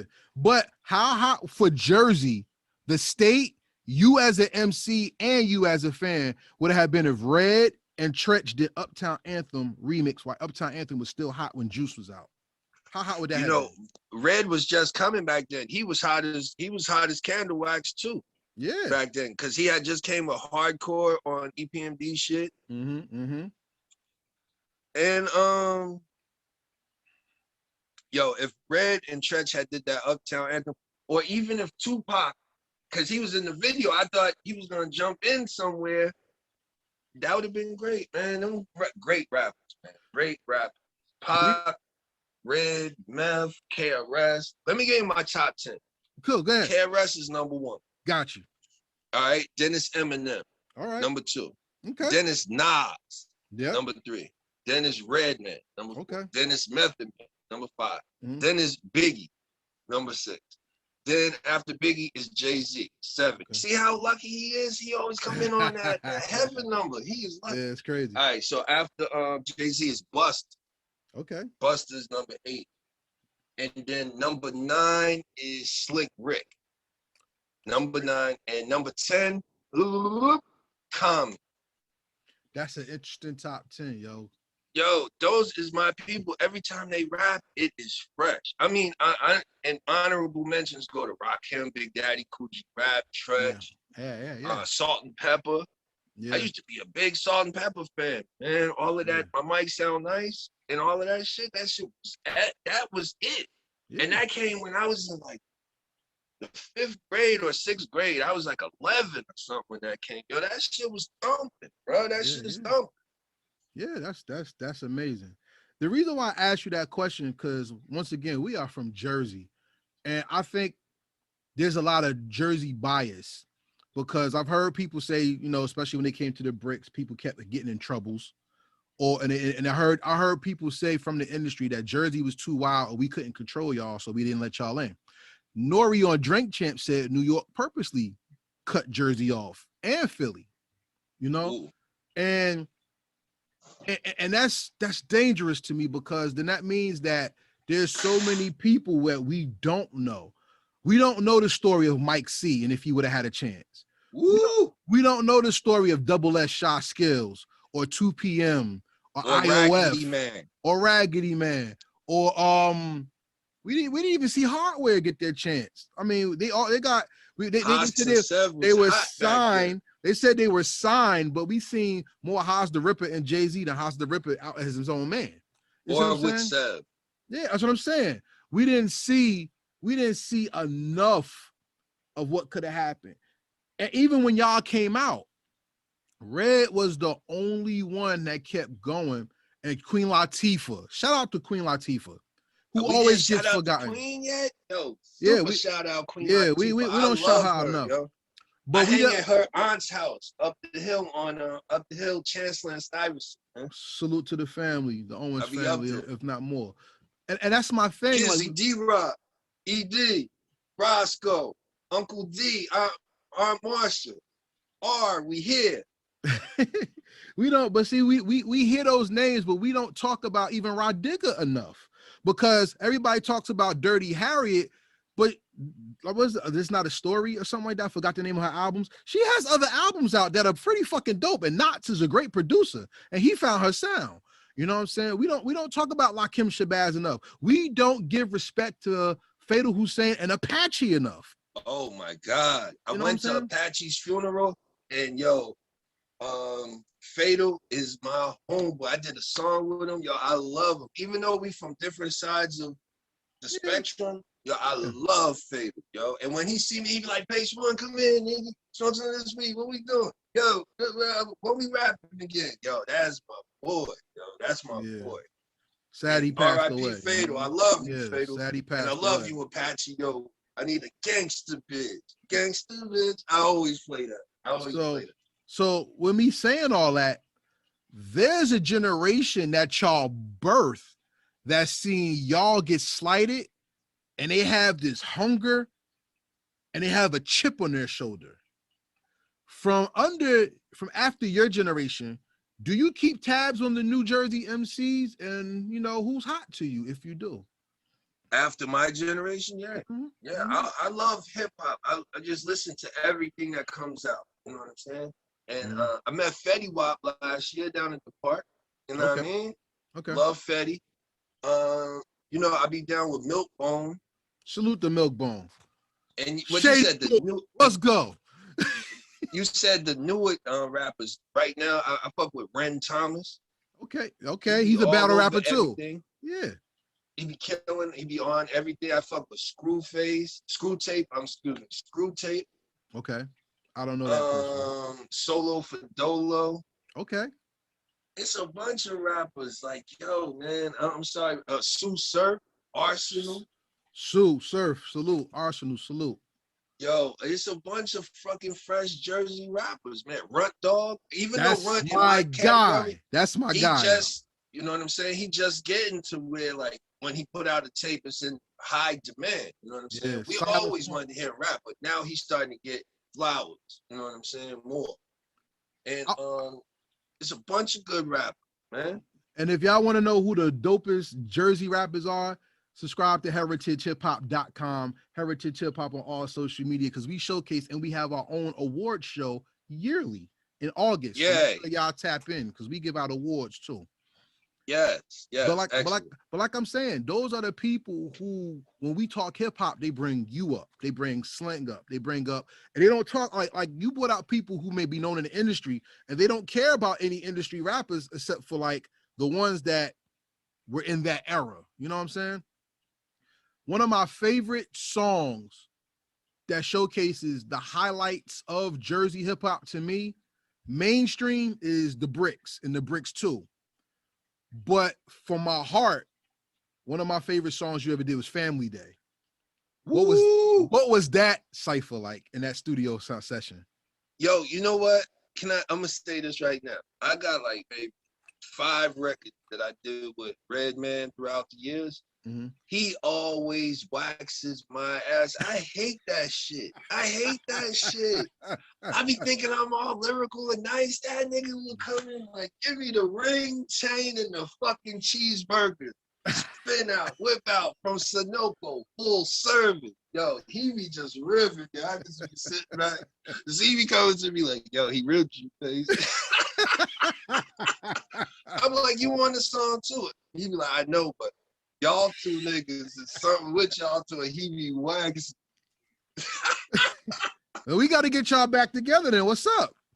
Yo, man, I love Red. As soon as I see him, I'm gonna talk to him about doing some more records. Yeah, y'all both independent right now, though. He got the 80-bar challenge out. You know what I'm saying? He just did the verses. I'm sure he back in very high demand right now. Salute the Redman for giving me a shout out for the New Jersey Hip Hop Media Challenge. Did you see it by chance? No. I'm gonna send it to you. The New Jersey. What I did was, and I want to salute you because you help inspire all this to happen. And I'm telling you, because you're one of our greats. What I did was, there's a lot of people who say Jersey don't support Jersey. And I tell everybody, you're full of shit. Because I support Jersey. And I'm from New Jersey. And there's other people too. So what I did was, everybody was getting big on verses, right? So I said, all right, I'm going to have a New Jersey hip hop media versus or challenge where my media platform picks 5 MCs and they pick, or 10 MCs, and they pick their top 10. And then we'll go live on the radio and have them go bar for bar, freestyle, and then premiere a song because it's on the radio. Basically, I did it myself because nobody came. So on YouTube right now, I seen the link so you can see it. There's Jersey MCs that show their ass, and we really went off. And I'm gonna give a shout out to everybody who did it. Shout out. I'm not individually, but there's one person who's holding Jersey down now. He's the only artist from Jersey that has a video on networks right now, and that's Drift. Shout out to Drift. Oh, big Drift. True indeed. Shout out to Drift. Shout out Drift, yo. You know what? Sometimes, yo, it's a lot of us. It's hard to keep up in the head with, you know what I'm saying? Because my man Swerve be doing salute to Swerve. He's crazy. Last night, I did a show in Urban Taste, Urban Mic Showcase. There you go. And Chop Chop came through. You know Chop? Of course. That's the Yeah. savior. Yo, blew it up. He did this song called Fire. Oh yeah. Fire. Yo, blew it. I had to record it. I was like, this shit fresh as hell. But yo, it's so diverse. It's so nice in Jersey, man. I hope, you know what held us back a little bit? We don't have our own fucking radio station. We share a radio station with New York and Connecticut. Yeah, we do. That's bullshit. And we don't even know who the hottest in Connecticut is. Word. All they do is New York niggas on Hot 97. So I be like, yo. But you know what? Funk always gave me love. One time I came home from tour, my shit on Hot 97. I'm like, oh, I'm blowing. So I can't front, but yo, we need our own radio station. I'm sure a power station somewhere out here, we could get a tower out here where we could get a good signal in our own station. So then why don't all the artists who say that support A Squad Rebel Radio? Because that is our own station, and they're on 877 Broad Street in Newark, New Jersey. Why don't you go? I think I went there the other day, right? I think I went up there. I don't know. I wasn't. With HGM TV. HGM TV. Okay, so like I'm saying, if we want our own, we have to support our own and support A Squad Rebel Radio. But let's continue with the interview. Before we finish out, because I want to play a game with you when we finish out. Okay. Let's salute Az Izz, because what I can't say song and the what blew it. What was it? Blew it. I was like, oh shit, yo, this shit fresh as hell. It was fresh as hell to me. Yeah, a lot of people didn't like the beat from it because what he talking about. But yo, that song fresh as hell to me. What was it called? Izuwari 7th or something? I forgot what it was. Stanuary, something like that. But the thing is, January 20th. If Az Izz didn't do what he did, the conversation would not have come back. And the highlight since he did that, salute to Az Izz, the Outsidaz was hot again. Desert Set got hot again. Brick Mob got hot again. And all the conversation of Jersey hip hop got hot again. And then you drop I Don't Want to Be. Talk about how that resurgence brought the Outsidaz back and how that made you feel, and how does that make the new album, the new song feel right now? When Az Izz dropped What I Can't Say, right? I knew what he was talking about and everything. So I seen the comments. So I was like, oh, he getting a little bit of flack. So I went over there and I did a song called The Come Up with him. Yeah. And yo, when people seen that I was with him, they eased the hate down. We're gonna turn the hate down like 60% now. Okay, because you know I'm not a hateful dude, and what me and Az Izz saying is 100. It's 100. Period. Anybody would be mad about that. Anybody would be mad about the same shit that happened with Eminem between us. If it happened to you, you would be mad. You know what I'm saying? The niggas worth $1 gazillion, nigga, and we can't get on one record an opportunity to make, you know, a little bit of bread and feed our family.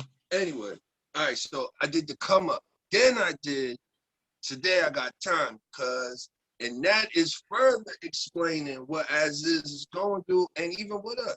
And then I did I Don't Want to Be. So I Don't Want to Be, when I did that, because I looked back and I was like, yo, I'm not niggas, you know, niggas don't have me in their high regards. I didn't sell out. I didn't fuck up. I rhyme everything perfect. I can rhyme on everything cigarette with figure it. And people don't do that all the time. So you know what I'm saying?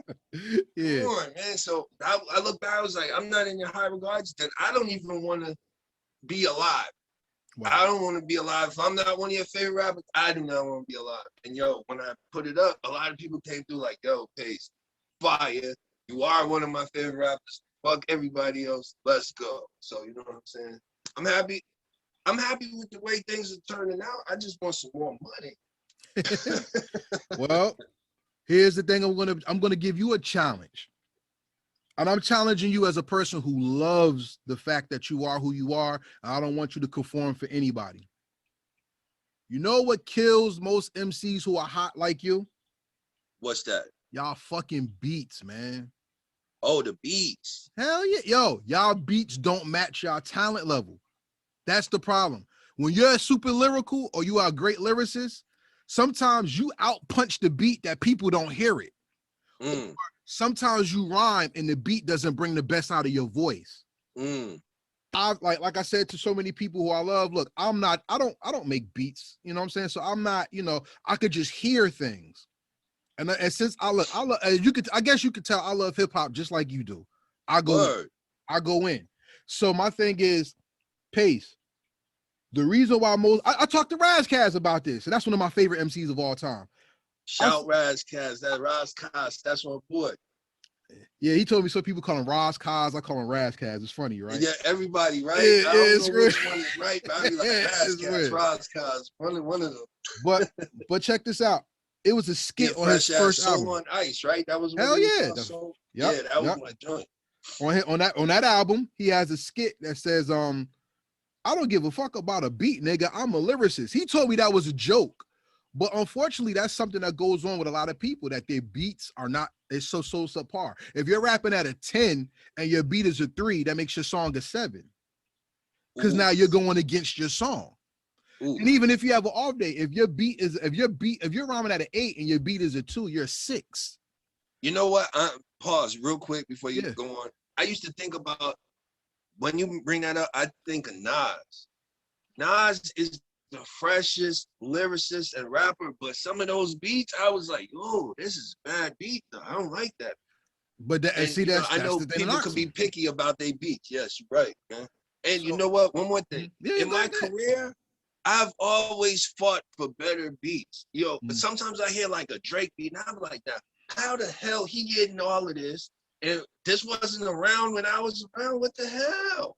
He getting fresh one." So that shit he did with Meek Mill, that beat is fire. All his beats be fire. So I'd be like, yo, it costs money, I guess. No, not all the time. Oh. Sometimes it's just linking up with the right people who are doing the right things. And that's why I say it's important for people on your level to always come down to see the people who are coming up. Because you have beat battles going on in Jersey, and I can name 4 of the best producers in Jersey right now that you may or may not know, but you should know, because when Pace One puts out his new EP, they should be doing the music on there, period. Who? You want me to put it on camera? You want me to do that now? Yeah. Shout out to Stan Ipkiss. Stan Ipkiss is the best beat maker in Jersey today. I'll put him up there. I'll put Stan Ipkiss up there with Just Blaze. Word. Look at my face. He's from Jersey too. So yes, he's from Patterson. That's right. But Just Blaze is doing, I don't know if he's doing festivals anymore, but what he gave to J Electronica was dope. Stan Ipkiss equally as dope as Just Blaze. Number 2, okay. Nomics. You ever heard of Nomics? Nomics? No. How about Stress, aka Penn Griffey? Stress, Penn Griffey? No. That's 3 producers right there. Number 4, you got Freddie Tracks. You got Freddie, you know Freddie Tracks? Who is that? Freddie Glasses? Freddie Tracks. No, I don't know. That's 4 right there I just gave you. And those are 4 producers in Jersey who are doing things. And they do beat battles. I don't know. I ain't never heard of those brothers. Well, I'll give you the info. Down to work with them. I'll give you the info. Like I said, the 2 that I know more personally than anybody else is Stan Ipkiss and Stress. And Stress is the one. Stan up first, so now I want to hear what Stan got. Okay, well, I'll tell you what. We'll talk about that after the interview, because the summer of Ipkiss is coming right now. You heard our Chop's song Sweat? Sweat, I think he did last night. Yeah, that's the song Ipkiss produced. Like I said, he's up there. And I'm going to just tell it to you like this. I want to see the veterans work with the people who are coming up, because then that solidifies that bullshit that when people say Jersey don't support Jersey, and I say people are full of shit, y'all can prove me right by showing people that they full of shit and Jersey do work with each other. So for everybody who wants to check out Pace One or potentially work with Pace One, drop your social media right now so they know how to reach you and where to purchase, because we don't believe in streaming or heritage hip hop. Tell them where to purchase your music. You can purchase my music on all platforms. You could go to Apple Music, or you can go to Spotify and download if you don't stream. You know what I'm saying? You can get it on any online store. You know what I'm saying? I put them out through the distro kids and the CD Baby. They hit all platforms. You know what I mean? I got the Shady Club on Bandcamp. Mm-hmm. You know what I'm saying? We does this beat. That's what I'm talking about. So before we get into the last part of the interview, which is the rapid fire questions, I want to say that it's been a pleasure to talk to you. Salute to my cousin. You know what I'm saying? He introduced your music to me and my other cousin, and we've been hooked since. And shout out to my man. Right, thank you, cuz. And shout out and to thank you too for having me, man. This is an honor, man. I wanted you. Look, this is a dream come true. This is bucket list stuff for me. You know what I'm saying? And shout out to my man Mel. You know, that's Az Izz's family. Like I said, I've been connected to the Outs since college. You know what I'm saying? That was years ago, and ever since I've been actually before, because when I was younger and I used to be in Hooterville a lot. You know what I'm saying? That's when I first heard of Outsidaz music. You know what I mean? So salute to all my peoples from West Side, Ashland Avenue, South Orange Ave, Hooterville. Shout out to all of them. Yeah, let's shout out to all my peoples. The fish spot right across from the McDonald's where they used to play the fish mixtapes.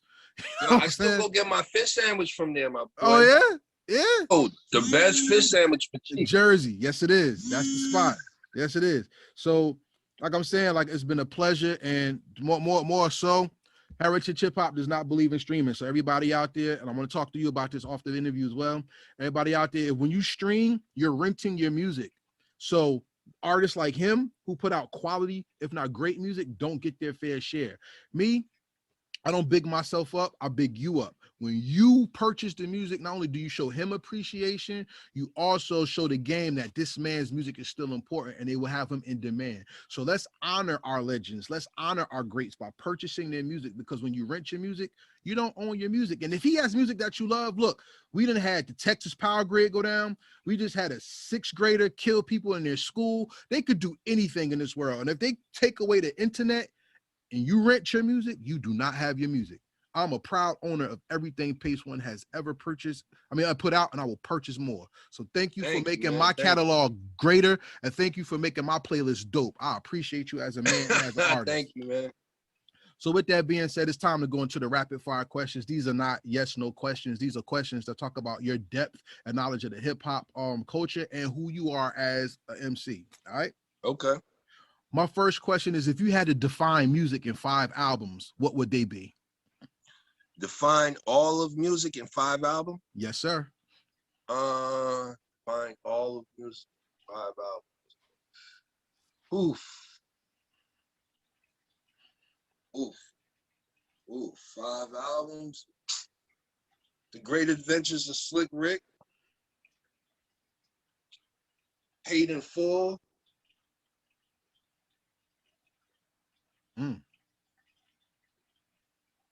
Instinctive Travels Through the Paths of Funk and Rhythm. That's Tribe Called Quest, as everybody doesn't know. Yeah. The Chronic. Okay. Fear of a Black Planet. Oh, that's a classic. You got some classics up there. My next question is this. Pace One is a musician because his voice is an instrument. What's the most important tool an MC uses, the pen or the mind? The pen or the mind? Yes. The mind. The mind activates the pen. If the mind is dead, you can't even hold the pen. So the mind, you got to, I'm broad with my things. I read a lot of comic books when I was a kid. Mm-hmm. I did my schoolwork when I was in school. Mm-hmm. And I'm a history buff. I like a lot of history facts and stuff like that. Like, you know. So you know what I'm saying? You got to be somewhat educated if you're going to do it on the level I do it on. Mm-hmm. If you're just going to be regular, like, you know what I'm saying, one of the newer kind of rappers. I don't mean to say that, but, you know. Yeah, because they do a lot of bullshit, unfortunately. But yeah, you know, like a Tekashi 6ix9ine, you don't have to be educated to do that. You just got to be trendy. You know? So he's not hip hop, he's rap. That's different. So anyway, I don't know. I say anyway. I would say the mind. The mind is greater than the pen. Okay. So then I'm gonna flip this a different way, since you've been in the game and still are in the game. what's missing that would make hip hop better? Is it the cipher? Is it the remix, or is it business? That would make hip hop better. I'm not gonna front. I was with my homeboy, Chaos Druid, Ibn. You know, Shout out to my man from Desert Set, the Druid. Word. I was with him in Nocturnal last night. Yeah. Boom. And for the last couple of days, they came to a video shoot I had did with my man Hovanisi. Nice. We did by Barron. But all right, so I'm with Ib. So and he playing some, and I walk up to the car. I'm like, "What is this?" He was like, "This from the Desert Set in '90." I just still got the tape, or I still got it on CD. It's clear we had the ADAP. We put it to CD. I was like, "That's what the game is missing." Okay.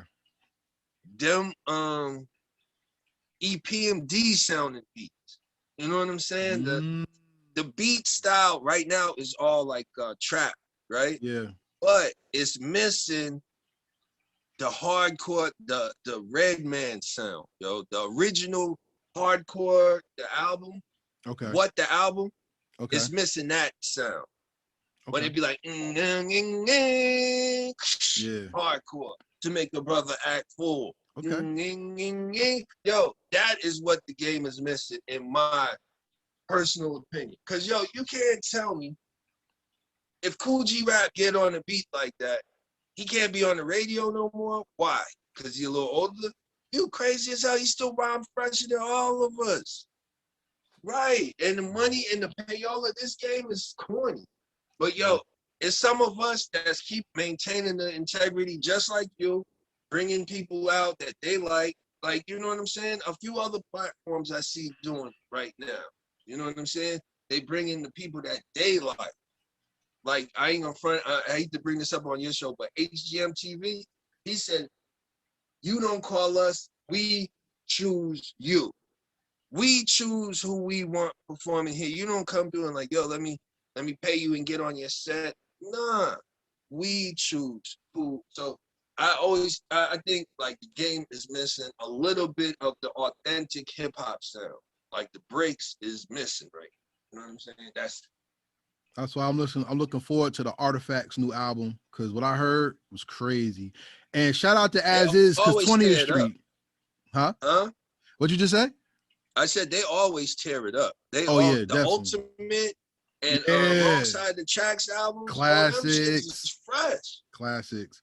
And that's why I give respect to Az Izz. I told him 20th Street was one of the dopest songs I heard in a long time, because he took it back. Oh my God. Did he rip that? Out on 20th Street. I love that shit. And we premiered it on Chief Bally show on A Squad Rebel Radio, the 420 hour. And when they played it, you should have saw the faces. It's like, it was that feel that came back. And I want to salute Az Izz. Yeah, man. That's dope, man. That's dope. I like Az Izz. I love what he's doing. I love that everything that he's doing. I spoke to him, when was that? Yesterday? Day before yesterday. I seen him and I was talking to him. Yo, that's one of my rap partners. Yo, I love rapping with him, and I love the energy he bring. Like when we're about to do something, he be like, "Nope, they ain't gonna be able to fuck with this. Listen to this, pace." And we be off our own shit. I love it. My next question is this: does New Jersey have the best hip hop to you? Does New Jersey have the best hip hop? Yes. Whatever. Period. Best hip hop. Period. No. Who has the best hip hop to you? New York has the best hip hop. Is there any place in particular? Bronx has the best hip hop. Why do you say that? Because KRS and Slick Rick from up there, Fat Joe and Pun and Big L and Big L from Harlem, but that up top DITC crew, Showbiz, AG and all that, that is some really fucking good hip hop. And if that wasn't the freshest, then second is Queens, because that Juice crew raised me. Okay. That raised me. Big Daddy, Cool G, Biz Markie, Shantae, Marley Marl, Shan, even MC Poet. They raised me. So either the Bronx or Queens, but New York got it. Until we come with really start the wheel rolling, like be always in rotation out, then we gonna have a little hard time. But until then, New York got it. I always say Brooklyn has the best for one reason. Ooh. The Crooklyn Dodgers. Special Ed and Master Ace and them, Chubb Rock. The first one, the second. People don't bring up the third one, but the first and second one, yeah, it was the third one that would have. I don't remember. It was Jean Grey, Memphis Bleak, and somebody else. I don't remember who the third person was. Ninth Wonder did that one. All right, it's called Brooklyn on My Mind. Crooklyn Dodgers 3. But neither here nor there. The reason why I say Brooklyn is because those were people who were not in the same crew, who came together, represented their borough, and took it straight out into making a hit. And no other place really does that. Queens tried it with the QB's Finest, but it wasn't like 3 MCs came together to represent Queens. They did songs. You know what I'm saying? Yeah. If New Jersey had their own Crooklyn Dodgers, who do you think would be the top 3 MCs from Jersey to do Crooklyn Dodgers, and then who would produce the beat? The 3 MCs for the New Jersey Dodgers? Yeah. Who would you like to see, and who would do the beat, in your opinion? Redman, first of all. Okay. Tretch. Okay. Red, Tretch, and maybe Latifah. Okay. Who would do the beat, you think? Who do the beat? Mark 45 King. I'm gonna tell you something. I asked somebody this question in regular conversation. They said, I would like to hear Pace One, Tame, and Mike C over a Primo beat. Holy shit, that makes me happy. And that's real talk. I'm not even trying to blow you up and lie for an interview. I did a couple songs with Tame, so I know he's gonna bring it. But Mike is amazing. He a mutant. He is. He's a rap mutant. Yeah. Yeah. Every time I see him, I'm like, yo, I got a couple dollars on me. Let me hear some bars. He break it down and be like, here, take this. Buy something to eat. Now check this out. Yo, he's amazing with the bars. But me, Tame, and Mike, I'd love to break that off. Check this out. I got another one for you. Okay. Another person who's a little older than me, who's more seasoned in North hip hop, they said they would want to hear Pace One, Double O, and what was my man name? Swan Stigger. They bought them. Swan Stigger? Swan Stigger was Do It All's man. Unfortunately, he was incarcerated. I think he couldn't, he didn't come out. But they put you up there with the greats though. Okay. But I mean, Double O is one of my favorite MCs of all time. So you and Double O. Double O is a battle rapping motherfucker, and he fresh anyway. But he always was battle rapping since I was a kid. 17, I met Double O, and he was ready off on his own doing that shit. You know what I mean? When I asked him, why do you put Pace One in the song? You would usually think that people would say because he fresh or he got nice rhymes or something. They said because his voice would set the tone for everything the beat is. Oof. So that goes to my next question. Has there ever been a beat that bust your ass? A beat that bust my ass? Yeah. I got a couple of beats that bust my ass. All right, here go my story. I don't particularly like rapping really, really slow. So a beat that's going about 72 beats a minute, I might have a problem with it. And I don't like rapping extremely fast. So if a beat is going 120 beats a minute, I might have a little problem with it. Mm-hmm. But in between there, I got it. You know what I'm saying? Just a real slow beat or a real fast beat might bust my ass, yes. You and Young Z are considered two of the best two-mans when it comes on the tier of MCs. Excellent, thank you. If you and Young Z had a chance to challenge any two-man, what would be your dream song with you and another two MCs? Well, we did Who You Be already. Mm-hmm. That's our big brothers, you know what I mean? Mm-hmm. And another two MCs I'd like to do something with, I ain't gonna front. We could bring Red back, and I always wanted to rap with Trek, you know what I'm saying? Okay. Or another two-man team, let me see, two people that be together. Jay-Z and Nas. Wow. Is that out of the area? No, because that's your answer. I'm just thinking about that new song and The new song is all right. No, it's not. No, it's not. Lyrically, that song is on point. I don't like some of the conversation pieces, but lyrically, delivery-wise, song's great. That beat is garbage.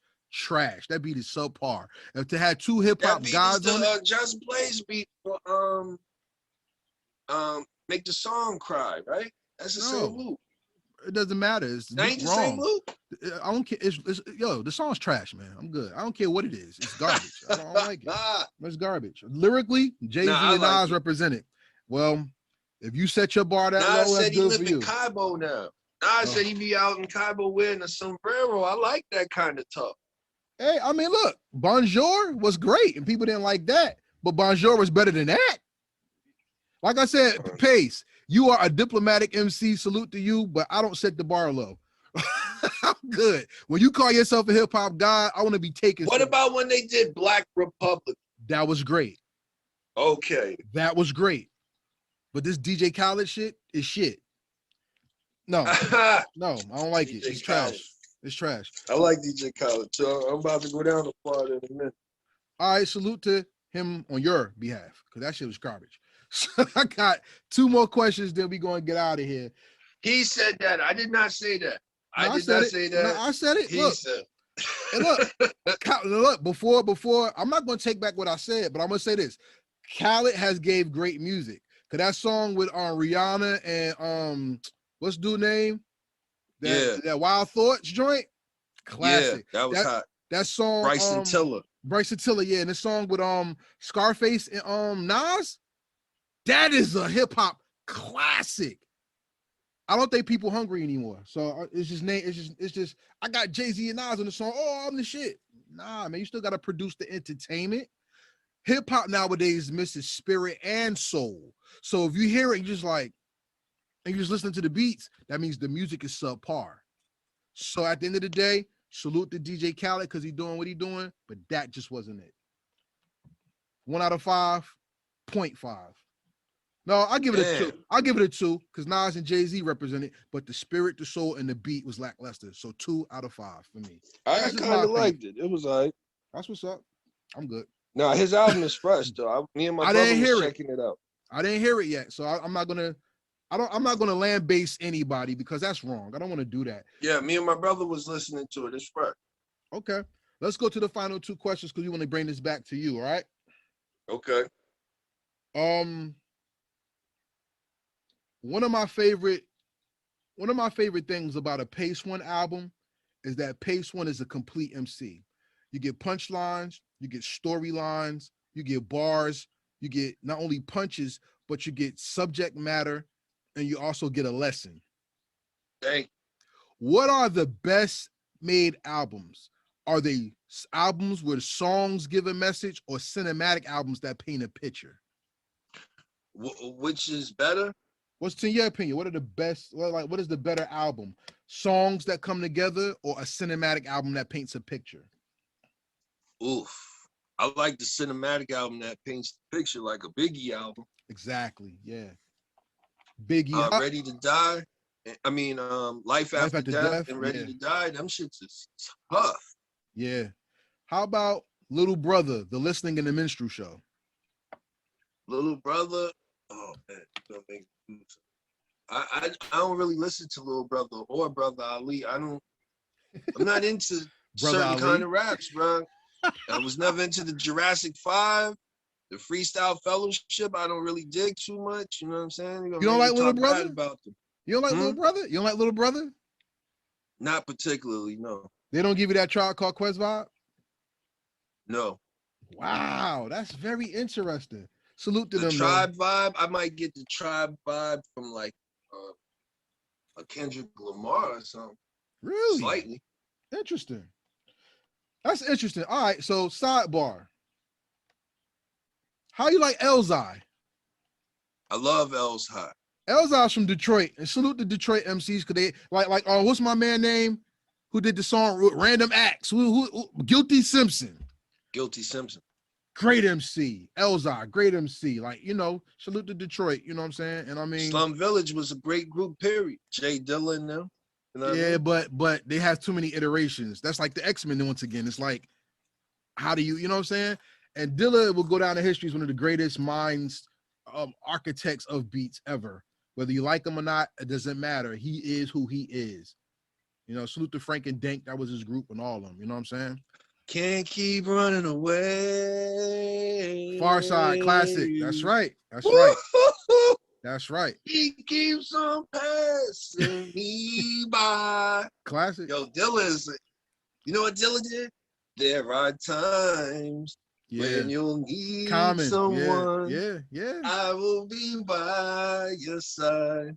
There is a light that shines. Yo, that Dilla was everything. Yes, he is. Not was, is. Because his music lives forever. So rest in peace, Jay Dilla. For real. So my last question, Pace One, is the most important question of my first interview. So whenever you drop an album or something, you could come back. Whenever you drop anything, Heritage Hip Hop has an open door policy. We are not bougie. We are not mainstream. We're not like you got to be in the top 100 because most of the top 100 songs are ass anyway. So we really support real hip hop over here. You know what I'm saying? And if my opinion to you is not real hip hop, that's cool. Do your own podcast. I got my own. All right.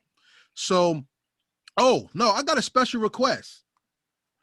Heritage Hip Hop does something called the Jersey Playlist, where we support people from Jersey and make a playlist based off of their music. The first one we did featured Samad Savage, Jay Wonder, Solus, and Ibmatic. Those are 4 of the upcoming greats that are going to be known forever in Jersey hip hop. Samad Savage has dropped 2 back-to-back classic albums. Jay Wonder has not only delivered a classic in terms of work ethic and rhyme scheme, but he even went deluxe album and smacked the game over the head with something better. And the album was already great. So salute to Jay Wonder. Solus does Mind Hip Hop, where he talks about social issues and topics, and he's great. And Ibmatic is the son of one of the most prolific MCs from Jersey, Push Buttons. So Ibmatic, salute. He's a producer and an MC as well.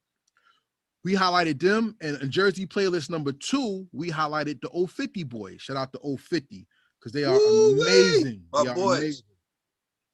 I'll have a question. Can you please take this to the group as a whole, if you can? It would be an honor for me to do Jersey playlists based on the Outsidaz, solo and group songs, and I would love to put that on the website, not to purchase, to stream, to celebrate our history and give the Outsidaz their respect. That would be dope. So please, can you ask the group and get back to me? And if they say it's okay, I want to take songs from y'all solo albums and songs from the group projects, anything I can find that I have, and I want to make a nice playlist to honor the Outsidaz, if that's possible. Excellent. So you could go ahead and do that. I can answer for all of us. Yes, you could go do that.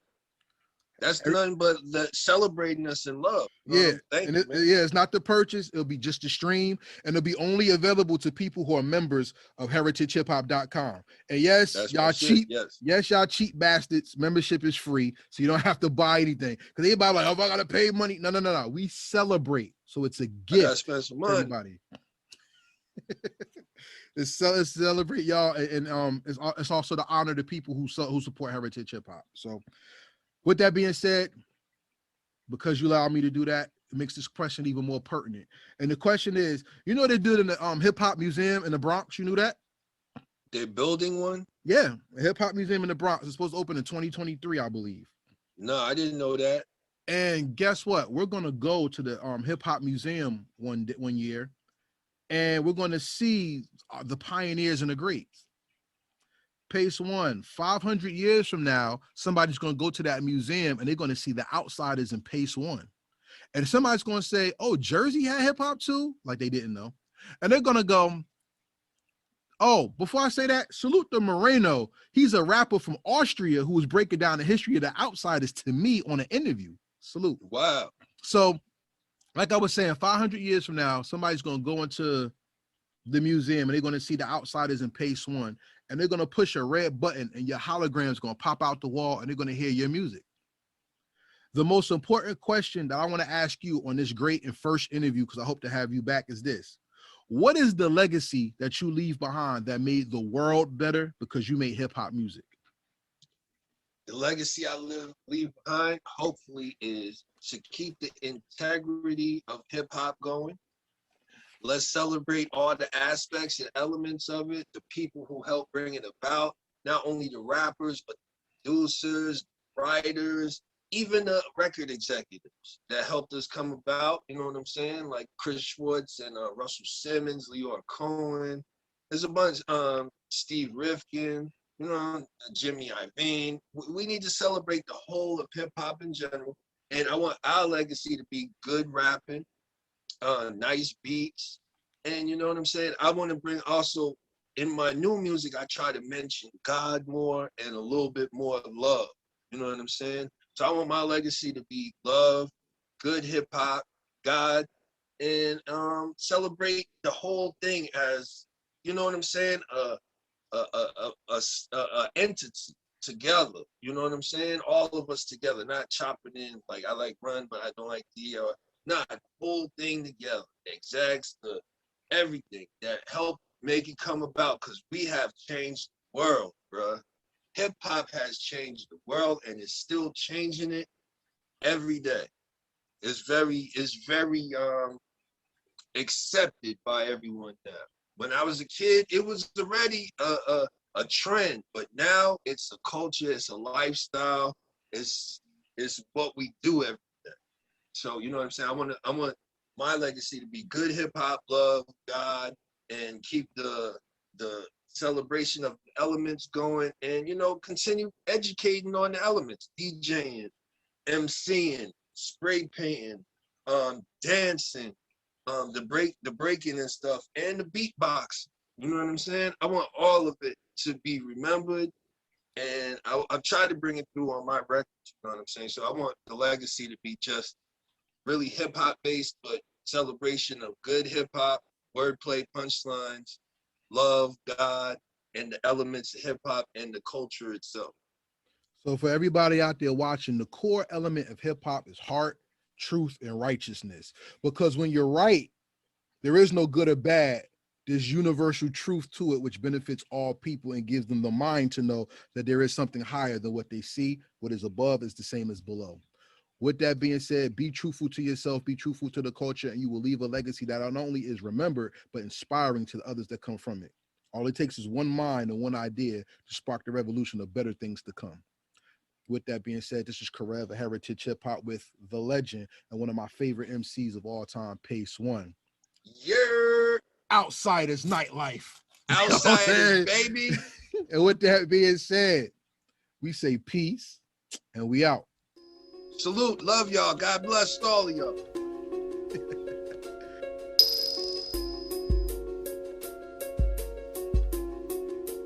Thank you for watching our presentation. We ask that you subscribe to our YouTube family and hit the notification bell for updates. Please like, comment, and share this video.